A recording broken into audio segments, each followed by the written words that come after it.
రాజీవ్ గాంధీ గారు మరి తెలంగాణకు ఆయనకు సంబంధం ఏందో నాకే తెలియదు.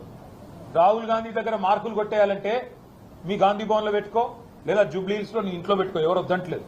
కానీ ఇవాళ తెలంగాణ సెక్రటేరియట్ ముందు రాజీవ్ గాంధీ విగ్రహాన్ని పెట్టి ఏ కాంగ్రెస్ పార్టీ అయితే వందలాది మంది పిల్లల ప్రాణాలు తీసిందో ఆ కాంగ్రెస్ పార్టీ మళ్ళొక్కసారి క్రూర పరిహాసం ఆడే విధంగా తెలంగాణతో, తెలంగాణ అస్తిత్వాన్ని, తెలంగాణ ఆత్మగౌరవాన్ని దెబ్బతీసే విధంగా వ్యవహారం చేస్తా ఉన్నారు. మేము తప్పకుండా మాటిస్తా ఉన్నా మా తెలంగాణలోని అన్నదమ్ములకి, ఆడబిడ్డలకి, మన పోరాటమే అస్తిత్వ పోరాటం, ఆత్మగౌరవ పోరాటం.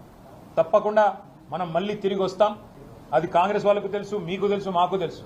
4 ఏళ్లలో మళ్ళీ కేసీఆర్ గారి నాయకత్వంలో తిరిగి తెలంగాణలో ప్రభుత్వం కూడా మనదే ఏర్పడుతుంది.